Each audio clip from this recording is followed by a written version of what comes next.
21ኛው የዓለም ከ20 ዓመት በታች የአትሌቲክስ ሻምፒዮና ዛሬ በአሜሪካ ይደረጋል። ኢትዮጵያውያን አትሌቶች ዛሬ ምሽት በሜዳሊያ ይንበሻበሻሉ ተብሎ የሚጠበቅ ውድድር አለ። የፍጻሜ የ5000 ሜትር በሁለቱም ጾታ ማለት ነው። እንግዲህ 21ኛው የዓለም ከ20 ዓመት በታች የአትሌቲክስ ሻምፒዮና በዛሬው ዕለት በአሜሪካ ኦሪገን መካሄድ እንደሚጀምር ይታወቃል። በሻምፒዮናው በ46 የውድድር ዘርፎች ከ147 ሀገራት የተወጣጡ 1800 አትሌቶች እንደሚሳተፉበት ተመልክቷል።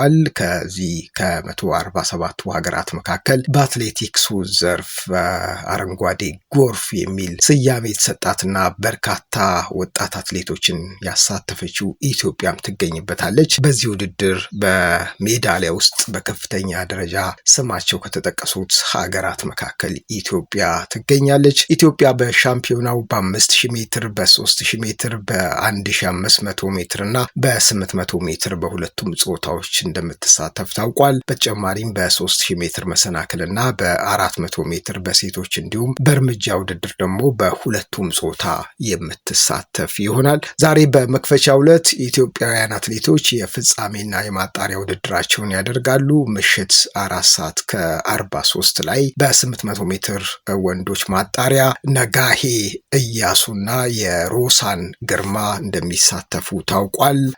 የፍጻሜውን ውድድር ያልፋሉ ተብሎም ግምት ተሰጥቷቸዋል ሁለቱ አትሌቶች። በሴቶች በተመሳሳይ ርቀት በ800 ሜትር ማጣሪያ ምሽት 5:35 ላይ ሀብታም ገበየውና ደራርቱ ሽብሩ በማጣሪያ ውድድር ላይ ይሳተፋሉ ኢትዮጵያን በመወከል። ሌሊት በዚሁ ቀን 11:53 ማለት ሊነጋጋ ሲል ማለት ነው በሴቶች የ5000 ሜትር ፍጻሜ ውድድር ይከናወናል። በነገራችን ላይ ያው አሜሪካ ስለሚካሄድ ውድድሩ ሩጫው ሌሊት መሆኑ ግድ ነው ማለት ነው። በዚሁ መሰረት እንግዲህ ሊነጋ ተወሰኑ ደቂቃዎች ሲቀሩት ሌሊት 11:53 በሴቶች የ5000 ሜትር ፍጻሜ ውድድር ላይ እመቤት ጥላውንና አልማዝ ዮሐንስ የመጀመሪያው ሜዳሊያ ለማሸነፍ ብርቱ ፉክክር እንደሚያደርጉ ነው የሚጠበቀው። በማለዳው 12:20 ደግሞ በወንዶች 5000 ሜትር ፍጻሜ ውድድር ደግሞ ማማሩ ጎዴና ዳምጠው ከበደ